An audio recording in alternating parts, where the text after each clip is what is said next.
Hello everyone and welcome back to our channel AglaSem School. So today in this video we are going to cover NCERT solutions for class 10th, and the book which we are doing is India and the Contemporary World Second. So here we are covering the subject that is social science, and from social science we are covering history. So from the history part we are doing chapter number 3, and the name of the chapter is The Making of a Global World. So let's start with the exercises part. Here the first exercise is on page number 78. So turn the book to page number 78, and here the first part is write in brief. So in first part, question number 1 says give two examples of different types of global exchanges which took place in the 17th century, choosing one example from Asia and one from the Americas. So the solution for the same is the following are example of cross-cultural exchanges from Asia and the Americas. So the A is a Silk Route, the Silk Route Asia. The Silk Routes are a good example of cross-cultural trade and connectivity between distant parts of the world. The name Silk Route points to the importance of westbound Chinese silk cargoes along this route. Trade and cultural exchange always went hand in hand. Early Christian missionaries almost certainly traveled this route to Asia, as did early Muslim preachers a few centuries later.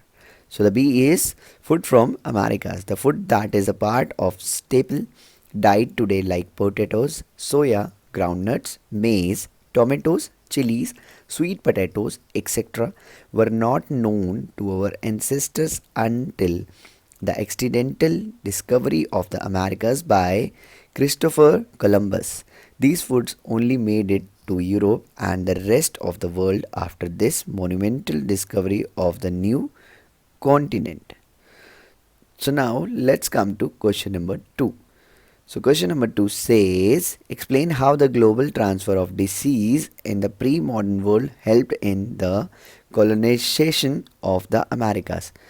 So the answer for the same is the global transfer of disease in the pre-modern world helped in the colonization of the Americas. The reason was that the Native Americans were not immune to diseases that the European settlers brought with them. The Europeans were to a certain extent immune to the effects of diseases like smallpox due to centuries of exposure, but the Native Americans had no such defense against this disease, as they were isolated from diseases native to the Old World. At times, settlers deliberately practiced biological warfare on the natives by giving items laced with smallpox germs as gift of friendship. The disease was far more effective in wiping out entire tribes and communities without having to resort to firearms. Now let's come to question number 3, which says write a short note to explain the effect of following. So the first is the British government decision to abolish the corn laws. That is, the British government decision to abolish the corn laws was due to pressure from the landers groups who were unhappy with the high prices of food and cheap inflow of agricultural product from Australia and America. As a result, many English farmers left their profession and migrated to towns and cities. Some went overseas. This indirectly led to global agriculture and rapid urbanization, a prerequisite of industrial growth. Now let's come to the B part, that is the coming of rinderpest to Africa. Rinderpest, a fast spreading disease of cattle plague, arrived in Africa in the late 1880s. It had a terrifying impact on people's livelihood and the local economy. It started in East Africa and soon spread to other parts of the continent. Within 5 years, it reached to the Cape of Good Hope, Africa's southernmost tip. It had killed 90% of the cattle population in that part of Africa. It spread through infected cattle imported from British Asia to feed the Italian soldier invading Eritrea in East Africa. Using this situation to their advantage, colonizing nation conquered and subdued Africa by monopolizing scarce cattle resources to force Africans into labor market. The African were forced to work for a wage due to loss of their livelihood due to the effect of rinderpest. Let's come to C part, the death of men of working age in Europe because of World War. So the solution for the same is the First World War was the first modern industrial war. It saw the use of machine guns, tanks, aircrafts, chemical weapons, etc. on a massive scale. To fight such a war, millions of soldiers had to recruited from around the world and moved to front lines on the large ships and trains. The scale of death and destruction was unlikely any other conflict in the modern era. Most of the killed and maimed were men of working age. The death and injuries of these men drastically reduced to the able bodied workforce in Europe.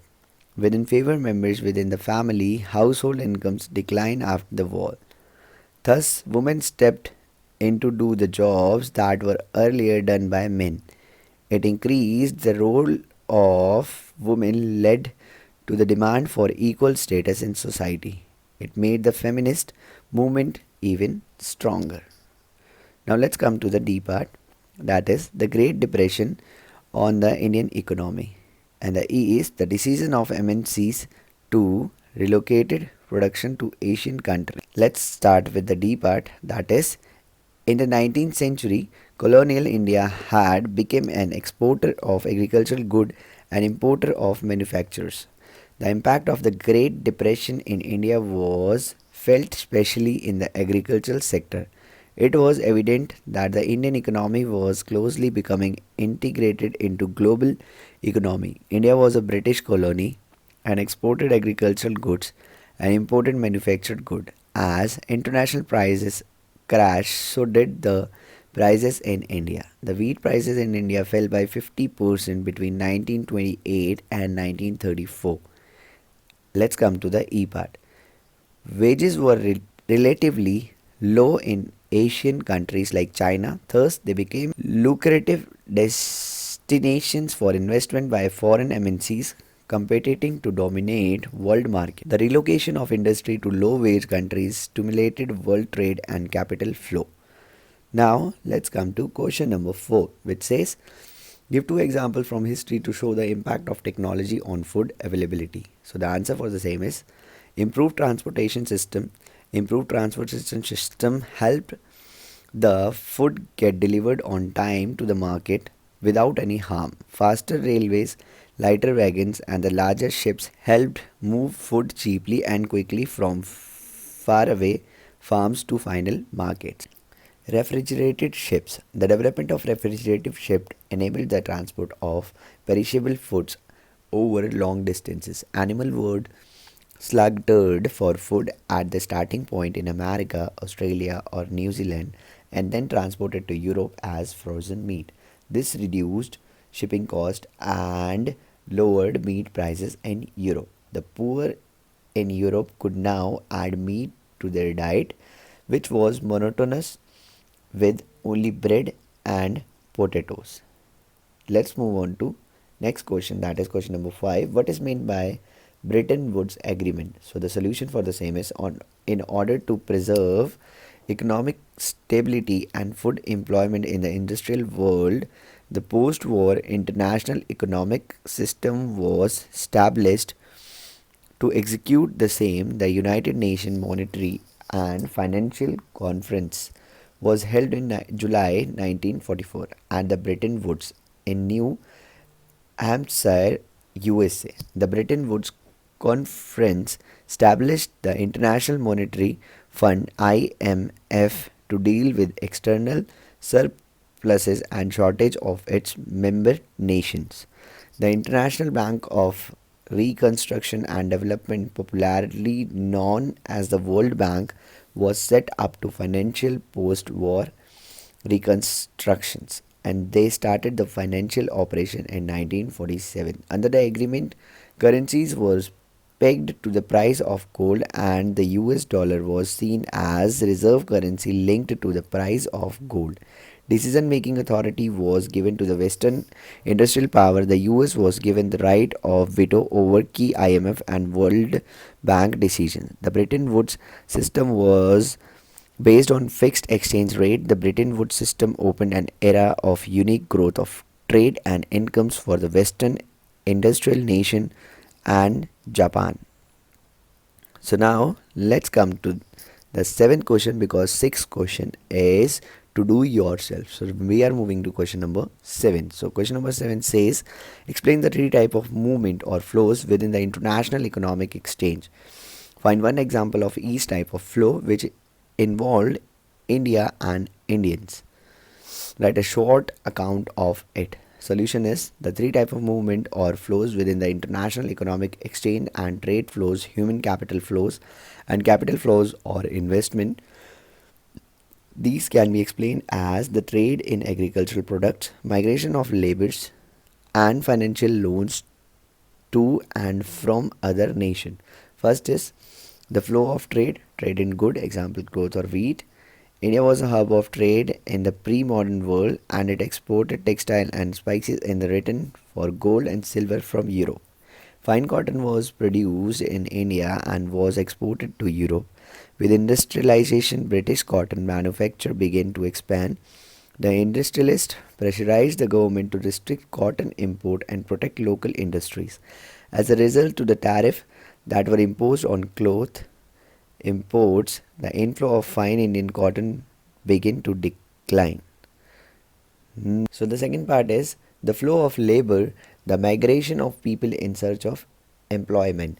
In the field of labor, indentured labor was provided for mines, plantations, and factories abroad in huge number. In the 19th century, this was an instrument of colonial domination by the British. Indentured laborers were hired under contract which promised return travel in India after they had worked 5 years on their employers' plantations.